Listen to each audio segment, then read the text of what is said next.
It's with pleasure now that I introduce our panel moderator for today, Dr. William Guillory.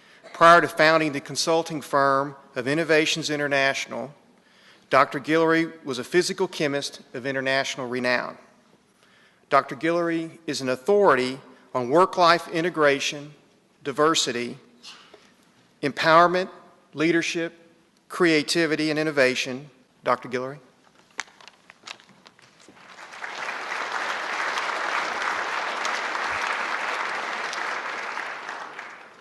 It's a pleasure being here.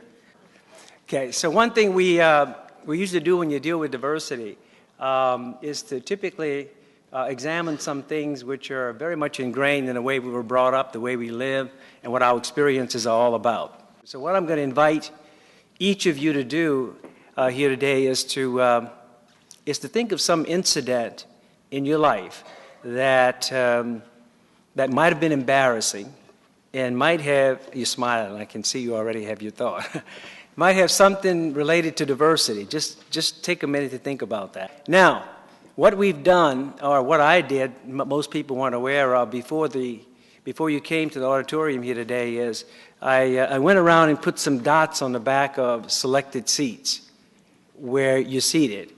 And if you have a dot on your seat, what I'm going to ask you to do is to come down to the microphone and tell us the secret you have.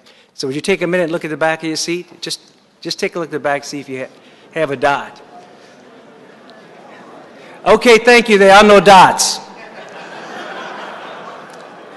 I just wanted you to have the experience of the anxiety that people go through when they deal with the subject of diversity. And you begin to see that when you count up the number of ways, the number of differences can be as great as 50 to 100 dimensions. And you stop asking the question, how many ways are we different? And you begin to ask a more profound question, is there any activity that we participate in as human beings where diversity is not a part? And if there's one message that I'd like to leave with you today, that diversity is an inherent part of the human experience, no matter how homogeneous we may look among each other. When you start adding dimensions in terms of people's ethnicity, it brings with it naturally invisible dimensions, like language, like culture, like religion, like political thought. And all of those play out in a very, very profound manner in terms of how we get along together. Much of the work experience today is really in part about our competency. But the more profound part today is the kind of world, the kind of people we will have to work with and work in a productive way. You will see that the ultimate objective of diversity is to create high-performing individuals and high-performing organizations. That is the ultimate objective. The basic premise is if I invite somebody into my organization and I don't provide a support system for them, no matter how smart, no matter how brilliant, no matter how competent they are, they will be limited in terms of their performance and their contribution.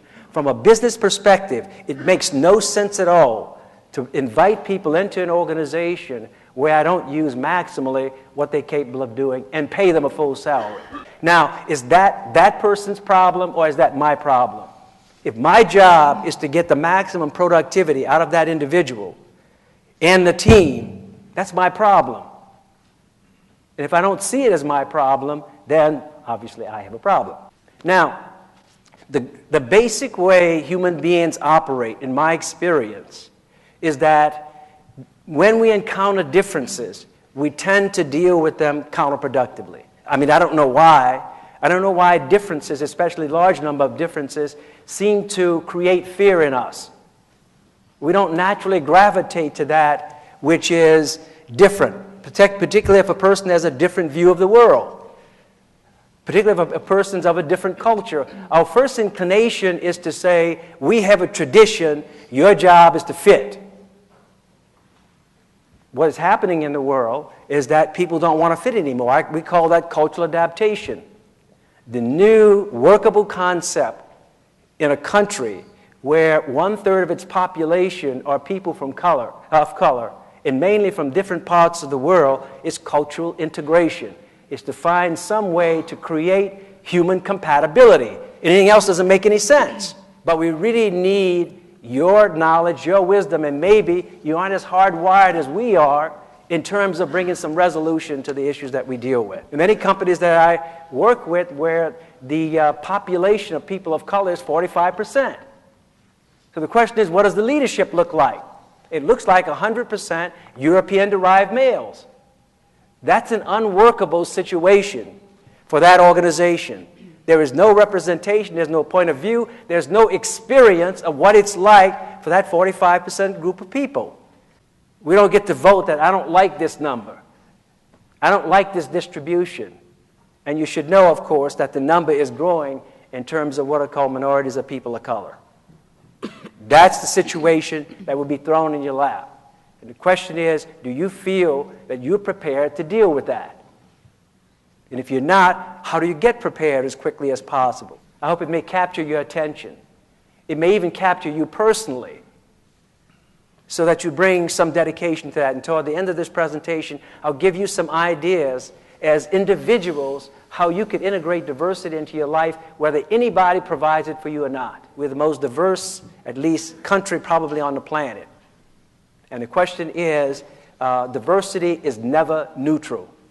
It's either playing against us or it's playing for us. And we need to remember that. Never neutral. Our differences play out counterproductively or productively. The more unconscious we are of it, the more counterproductively it plays out. So we have a decision to make. And when I say we, I think you will play one of the most critical roles in how this country will change in the next 50 years. You will control it. You will influence it most. I think we've made a couple of points here this afternoon. And if I had to emphasize three, the most important aspect of diversity is the transformation of the culture. The second is representation. It's like you can't make an omelet without eggs. Representation is a critical factor. However, that needs to be done. But until we have representation, we're fooling ourselves about diversity. Everybody starts out with the specific, definable, and measurable number of what they're attaining. The problem is that whenever you set a goal and it's nebulous, you will have nebulous activity. When you set a goal, it's specific, measurable, and definable, then everybody knows what the game is. Everybody knows what we're trying to achieve. And that's just a way of life, business or anywhere else. So whatever word is appropriate or whatever is appropriate in setting goals, I just want to leave a thought that the more nebulous things are, the more nebulous and undirected the activity will be. The last thing is treating diversity as an asset, because it is an asset in my opinion. However, diversity is neutral in a sense. It isn't automatic diversity is an advantage. It isn't automatic that diversity is an asset. We can make a mess out of differences, a bigger mess than being homogeneous, as a matter of fact. It's created by what we decide we want it to be. And we either create it consciously or we create it unconsciously. Thank you.